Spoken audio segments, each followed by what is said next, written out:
Hello student, BSc part second में अपने चल रहा था यूनिट सेकंड, और यूनिट सेकंड में पार्ट फर्स्ट चल रहा था कोऑर्डिनेशन कंपाउंड, उप सहसंयोजक यौगिक। उसमें कल जनरल इंट्रोडक्शन, सामान्य जो डेफिनेशन है कोऑर्डिनेशन केमिस्ट्री की, और जो एडिशन कंपाउंड वो क्या होते हैं। सेकंड जो अपना टॉपिक था वो था वर्नर थ्योरी। आज वर्नर सिद्धांत का प्रायोगिक सत्यापन पढ़ेंगे, experimentally verification of Werner theory. Werner सिद्धांत का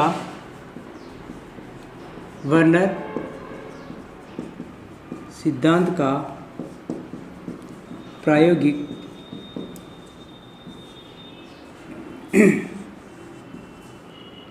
सत्यापन।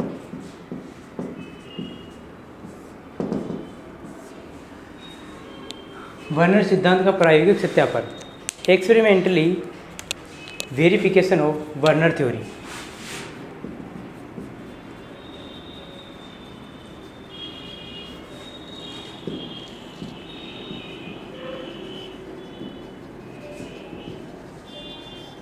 Of Werner theory. जो प्रायोगिक सत्यापन है वर्नर सिद्धांत का, तो उसमें क्या है कि कोबाल्ट के बहुत सारे कंपाउंड्स जो होते हैं, उनको कंपाउंड्स को लेकर वर्नर ने अपने एक्सपेरिमेंट प्रयोगशाला में किया था। और प्रयोगशाला में एक्सपेरिमेंट करने के बाद में उन्होंने पता किया कि कोई भी जो कॉम्प्लेक्स कंपाउंड होता है उसकी जो प्राइमरी वैलेंसी है और या उसकी सेकेंडरी वैलेंसी है वो किस प्रकार से सेंट्रल मेटल एटम को सेटिस्फाइड करती है। या यूँ कह सकते हैं कि प्राइमरी वैलेंसी है तो मेटल पर चार्ज कितना होगा। कोबाल्ट संकुलों में जो दिया था उसने आयनिक रिएक्शन दी थी, पहली आयनिक अभिक्रियाएं।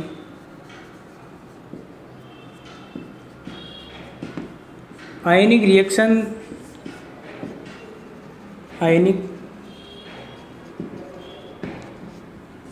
जो आयनिक रिएक्शन है उसमें जो पहला जो इन्होंने एग्जाम्पल लिया था कोबाल्ट का लिया था, कोबाल्ट क्लोराइड हेक्साइमीन का। तो इसमें कोबाल्ट क्लोराइड में जो कोबाल्ट के जो संकुल है, यही यूँ कह सकते हैं कि कोबाल्ट संकुलों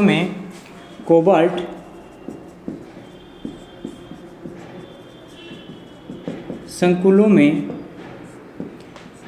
प्राइमरी वैलेंसी, जो प्राथमिक संयोजकता है,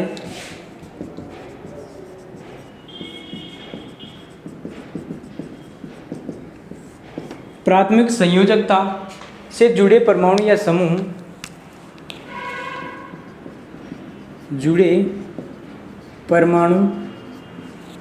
या आयनीकृत हो सकते हैं, यानी कि आयनिक प्रकृति के होते हैं, अतः यह आयनिक रिएक्शन पूर्ण करते हैं। तो प्राथमिक संयोजकता से जुड़े जो भी परमाणु या समूह है आयनिक प्रकृति के होते हैं,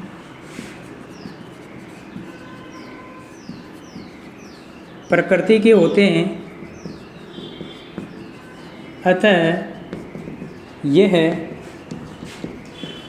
आयनिक रिएक्शन, आयनिक अभिक्रिया पूर्ण करते हैं,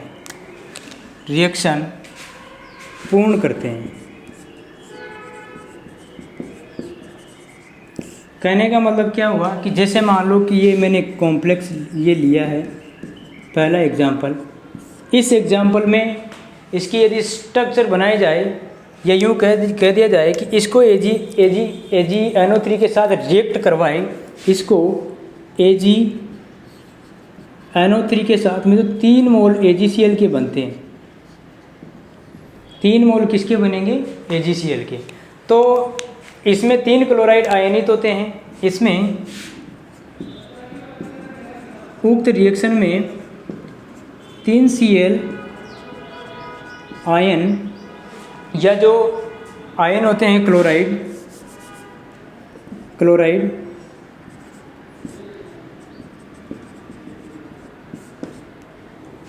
3 क्लोराइड आयन जो होते हैं वो आयनित होते हैं।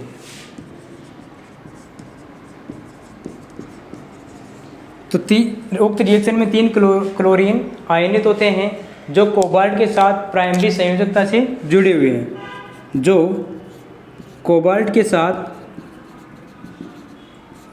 जो क्या है कोबाल्ट के साथ प्राइमरी वैलेंसी से जुड़े हैं। तो आयनित होने की फॉर्म में क्या है कि कोबाल्ट जो 3 क्लोराइड है वो कोबाल्ट के साथ में प्राइमरी जो वैलेंसी है उसके साथ जुड़े हुए हैं। कोबाल्ट की ऑक्सीकरण अवस्था +3 है, अतः इस कॉम्प्लेक्स के अंदर 6 उप सहसंयोजक बंध बन रहे हैं। अतः आयनित होंगे ये, तो आयनित होंगे तो चार्ज किस पर आएगा, मेटल पर आएगा, और मेटल पर चार्ज कितना आएगा, 3 आएगा।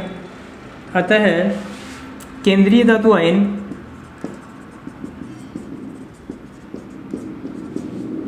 आयन की ऑक्सीकरण अवस्था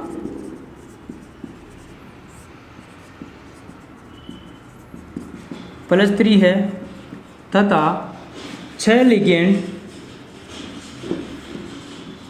मेटल के साथ उप सहसंयोजक बंध से जुड़े हुए हैं। तो इसकी जो स्ट्रक्चर होगी वो इस तरीके से होगी, NH3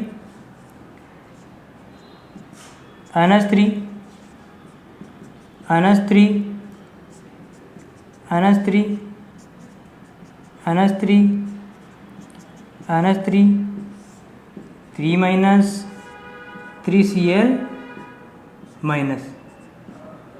तो ये जो चार्ज है ये प्राइमरी वैलेंसी का है, और ये क्लोरीन आयन जो होता है वो प्राइमरी वैलेंसी के द्वारा इस कोबाल्ट के साथ जुड़ा हुआ है। और जो इसको वाटर में डालने पर 3 क्या देगा, ये AgCl का 3 मोल देता है। AgCl के कितने मोल देगा, 3 मोल। 3 मोल AgCl के देता है। अर्थात इससे जो सिद्ध क्या होता है कि किसी भी जो मेटल होता है उसकी प्राइमरी वैलेंसी आयनीकृत होकर उसके साथ में आयनीकृत के साथ में उसकी ऑक्सीडेशन नंबर को शो करते हैं केंद्रीय धातु परमाणु की। कोबाल्ट के प्राइमरी वैलेंसी से जुड़े हुए 3 क्लोराइड आयन है जो आयनीकृत हो जाते हैं, अतः इस कोबाल्ट पर +3 चार्ज प्रेजेंट होता है। तो फर्स्ट जो एग्जाम्पल था, सारे एग्जाम्पल के बारे में उन्होंने इस तरीके से आयनिक रिएक्शनें दी थी और ये समझाया कि कोई भी रिएक्शन होने के साथ साथ में उससे कितने मोल AgCl के बन रहे हैं। तो सेकेंड जो अपना एग्जाम्पल है वो ये है कि COCl3.5NH3, इसको इसने रिएक्शन करवाई किसके साथ में, AgNO3 के साथ।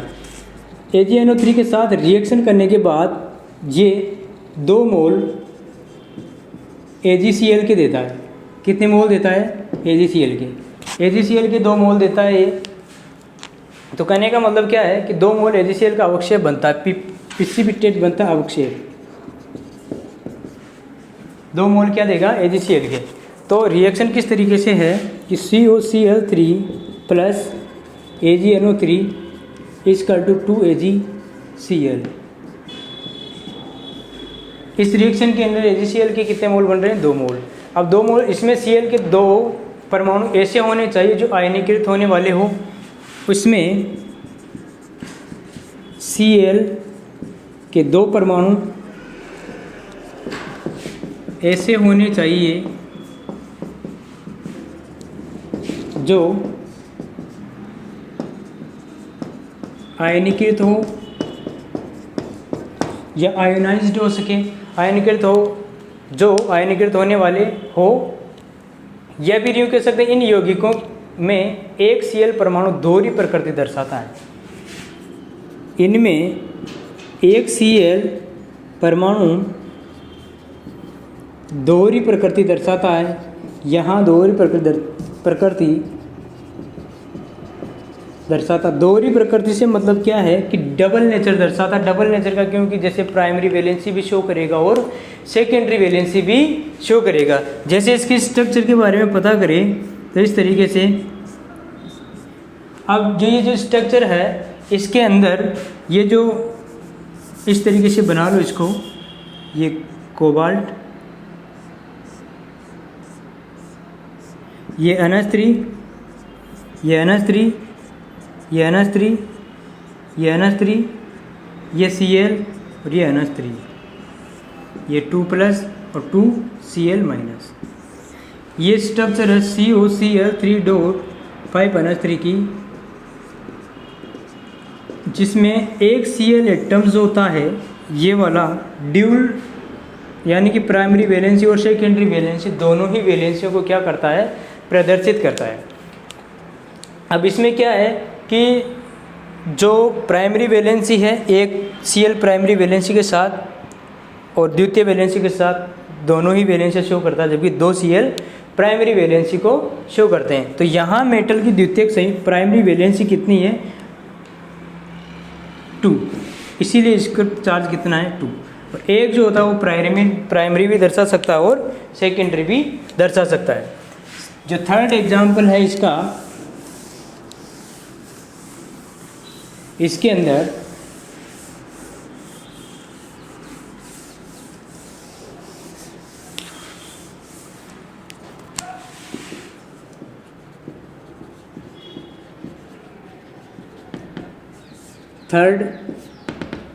थर्ड में एग्जाम्पल लेंगे 4 एमीन के साथ टेट्रा क्लोराइड कार्बन, ये कोबाल्ट,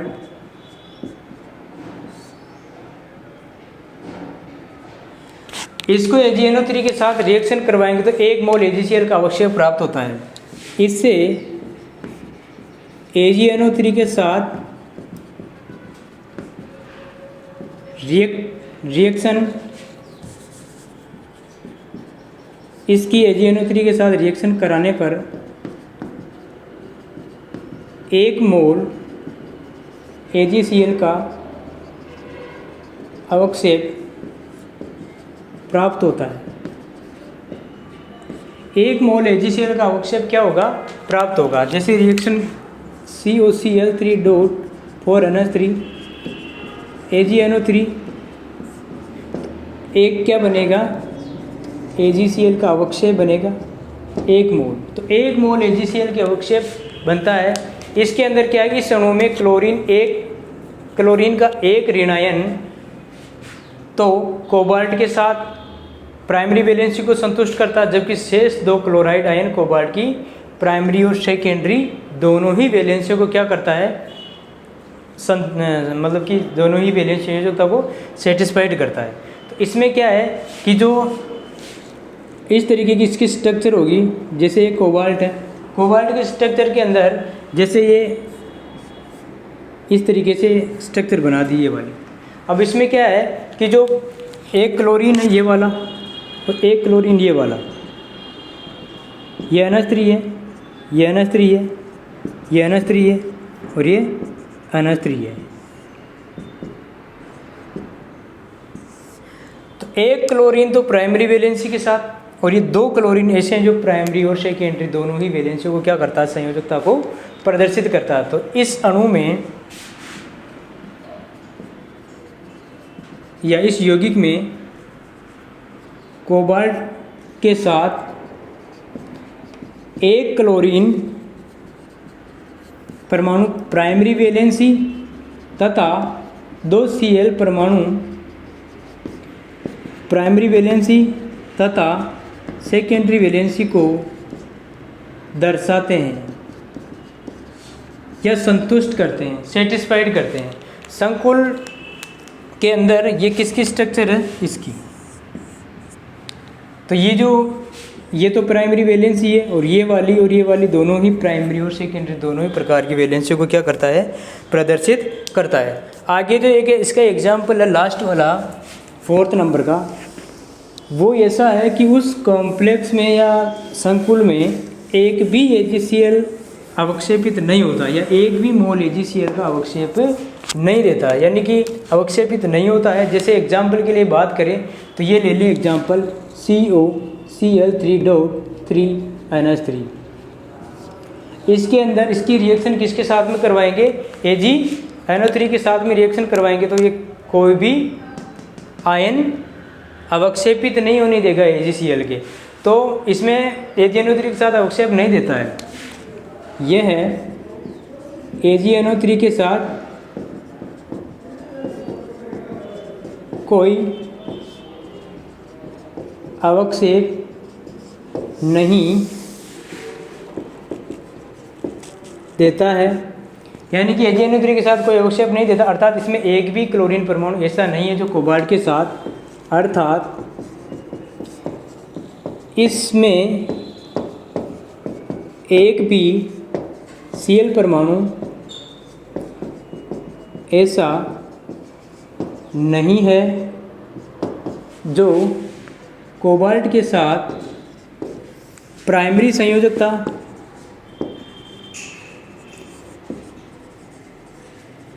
वैलेंसी के साथ जुड़ा हो। इसमें एक भी ऐसा क्लोरीन परमाणु नहीं है जो कोबाल्ट के साथ प्राइमरी वैलेंसी के साथ जुड़ा हो, अर्थात आयनीकृत हो सके। यानी कि आयनीकृत भी नहीं होगा, यदि प्राइमरी वैलेंसी के साथ नहीं जुड़ा हो तो आयनीकृत भी नहीं होगा। अतः 3 Cl परमाणु कोबाल्ट के साथ उप सहसंयोजक बंधन से जुड़ी हुई है। अतः 3 Cl परमाणु कोबाल्ट के साथ कोऑर्डिनेट बॉन्ड से या उप सहसंयोजक बंध के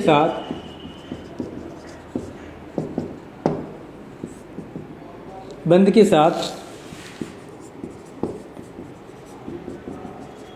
जुड़ी हुई है। तो इसमें क्या है कि एक भी आयनीकृत नहीं होता है, अर्थात जो भी बचे हैं 3 Cl परमाणु वो सिर्फ और सिर्फ उप सहसंयोजक संख्या या उप सहसंयोजक बंध के साथ में कोबाल्ट के साथ क्या है, जुड़े हुए हैं। तो यह कोबाल्ट की प्राइमरी और सेकेंडरी दोनों वैलेंसियों को संतुष्ट करता है। अतः यह क्लोरीन एटम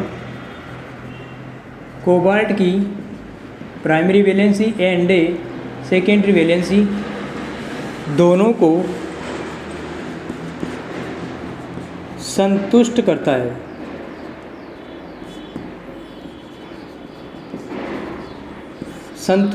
प्राइमरी और सेकेंडरी वैलेंसी दोनों को क्या करता है, संतुष्ट करता है। अब इनकी जो जैसे स्ट्रक्चर बनाई जाए तो स्ट्रक्चर कैसी होगी, ये वाली Cl,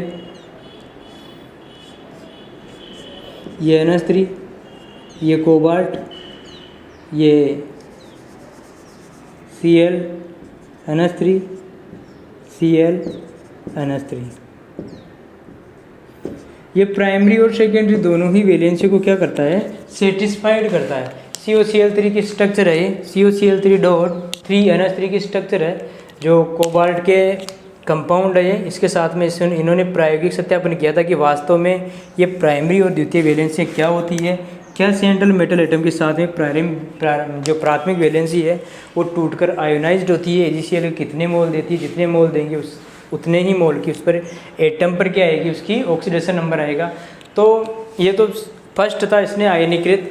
और सेकंड क्या है कि जो वर्नर है उसने इन यौगिकों पर हिमांक अवनमन तथा चालकता प्रयोगों से संयुक्त रूप से क्या निष्कर्ष निकालकर वर्नर ने ये बताया कि हिमांक अवनमन से पदार्थ के कणों की संख्या ज्ञात होती है। तो हिमांक अवनमन जो होता है, हिमांक अवनमन पदार्थ के कणों की जानकारी देता है, तथा एक तो हिमांक अवनमन से पदार्थ के कणों की जानकारी प्राप्त होती है तथा चालकता प्रयोगों से आवेश की संख्या ज्ञात होती है। और जो चालकता प्रयोग है उससे पदार्थ में आवेश की मात्रा ज्ञात होती है।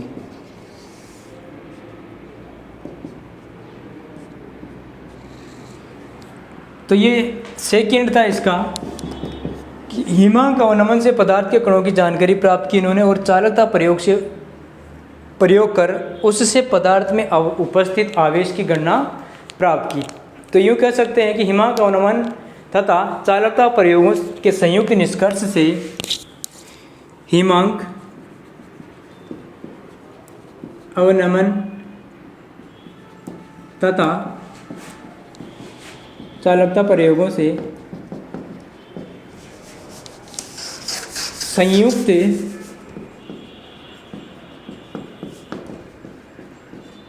निष्कर्ष से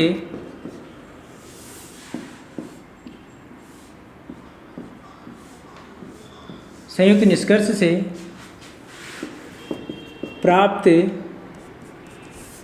जो रिजल्ट आए हैं, संयुक्त निष्कर्ष भी वर्नर सिद्धांत की पुष्टि करता है।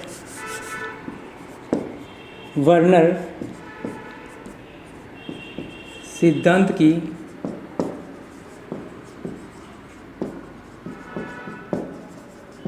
पुष्टि करता है। अर्थात इसमें लिख सकते हैं कि हिमांक अवनमन से पदार्थ के कणों की संख्या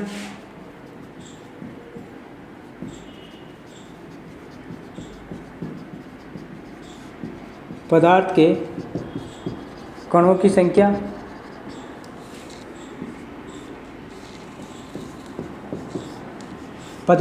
की संख्या तथा चालकता प्रयोग से पदार्थ के आवेश की गणना।